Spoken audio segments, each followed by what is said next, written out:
Hi everyone, my name is Kelsey Collins and I'm the entrepreneur with Metastatic Precision. We are developing a new point-of-care diagnostic test for cancer that will provide veterinarians with results in minutes rather than days, while also reducing the costs and stress to the pet owners.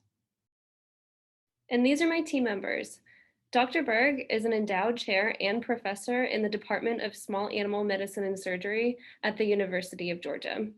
And Dr. Taylor is a Chief Technology Officer at Polymed Incorporated and has 19 years of small business experience. And that's me on the right. I just graduated from the University of Georgia last spring with a bachelor's in animal science, and I have 7 years of experience as a veterinary assistant.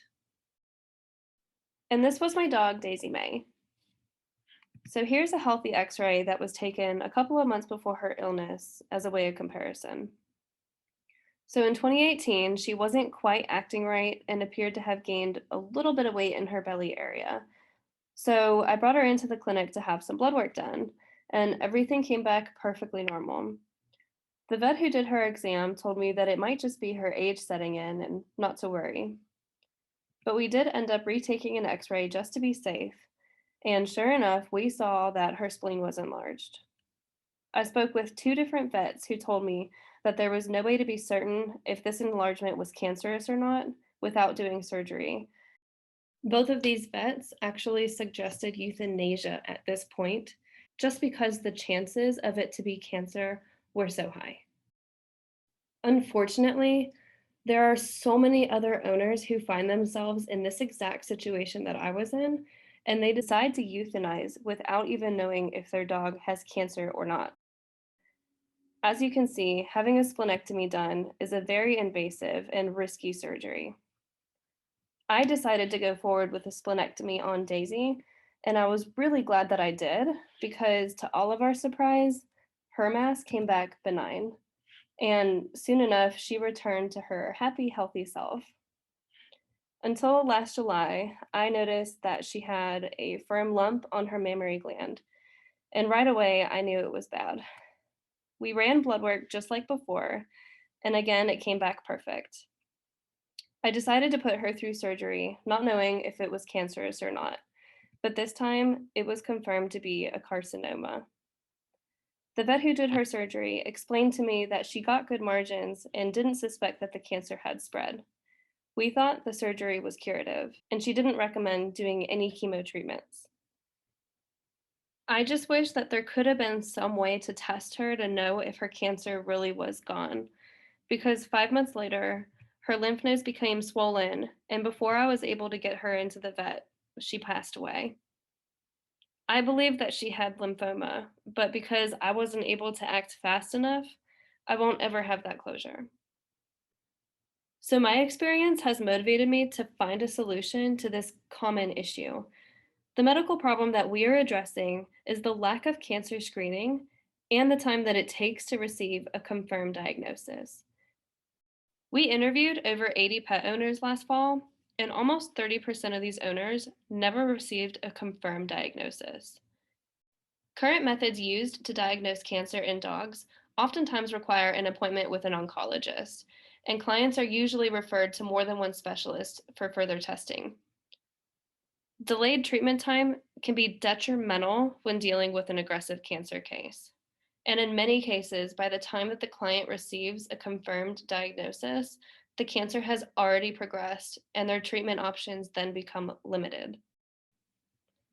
So, our solution is a rapid in clinic diagnostic test using only a fine needle aspirate sample, which are already done routinely in animal clinics. But instead of sending the sample off to a reference lab and waiting days to hear back, the vets will be able to use this test and have results in minutes. Our unique patented fiber design separates cancer cells from benign cells based on their physical differences. And the vet staff will be able to know that cancer is present just based on the distance that the cells travel up the fiber.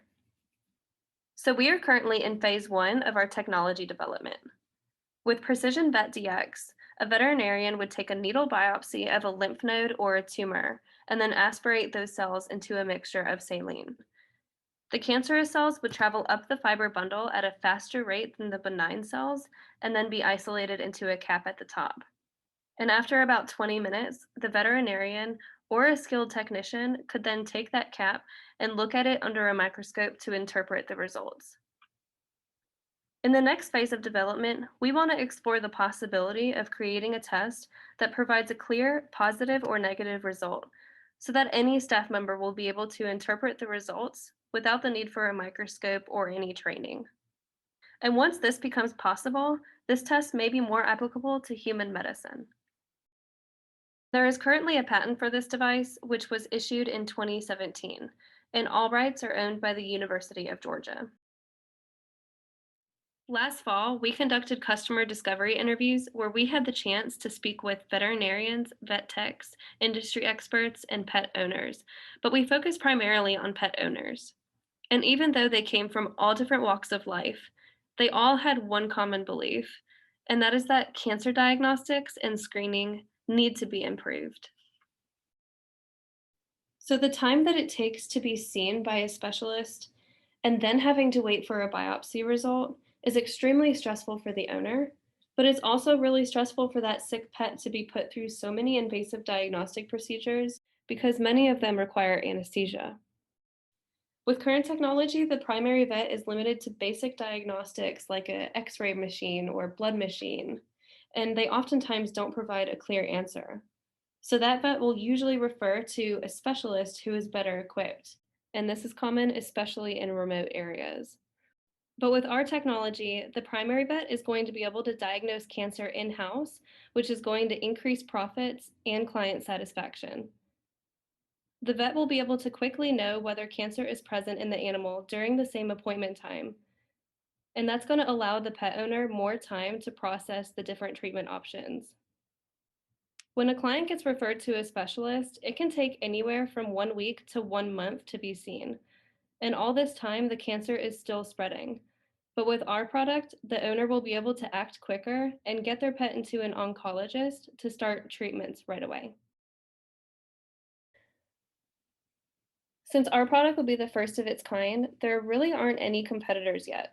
And we had to make the assumption that our product would fall into the same market as current cancer diagnostics, even though our product would be very different from current diagnostics, like an MRI machine or a flow cytometer. The target market for cancer diagnostics in companion animals is around $875 million, and around 21% of diagnostics are specifically for canine, which is around $184 million. Based on other products that were new to the veterinary world, we predict that it may take between 2 to 3 years for the majority of vets to adopt our product into their diagnostic protocols. The adoption approach in veterinary medicine is very different from human medicine. Many veterinarians will wait for a new product to be on the market for at least a year before they decide to try it. However, veterinarians will commonly try a new product if they learn about it in a medical magazine or at a conference or read about it in published literature. With our understanding of how veterinarians make decisions, we will be working with key opinion leaders in the field to get pets and their owners the cancer diagnostic that they need. During our customer discovery interviews with veterinarians, we asked them, how often do you take a fine needle aspirate sample? And the average answer was between 3 to 5 times per week. So we used that number to apply toward our product. Our product will be sold in a quantity of 10 for $250. If we can achieve an adoption rate of 15%, our gross revenue will be around $35.1 million. After meeting with all these veterinarians, we know that proof of accuracy is the key aspect in getting a vet to adopt a new product. Right now, we're working on developing our minimum viable product and hope to have that finished by 2022 so we can start our soft launch. During our soft launch, local veterinarians will be able to try out our product and provide us with feedback while also still using current methods. This way, we can compare the results of our product to the results of current methods being used so that we can develop an accuracy percentage. The data we gather from our soft launch will be used as proof of accuracy for our product when we get ready to publish literature. We are asking for $200,000 to help with further development. Further funding will allow us to explore phase 2 of our development and help produce a successful minimum viable product. We are also asking for connections with small scale or private veterinary manufacturing and distribution companies so that we can explore potential partnerships in the future. Unfortunately, Daisy's story is not unique. There are so many other dogs out there going through a similar situation right now, and some of them are as young as 2 years old. But with your help, we can make a difference to future pets by providing them with an earlier diagnosis and a better chance for survival.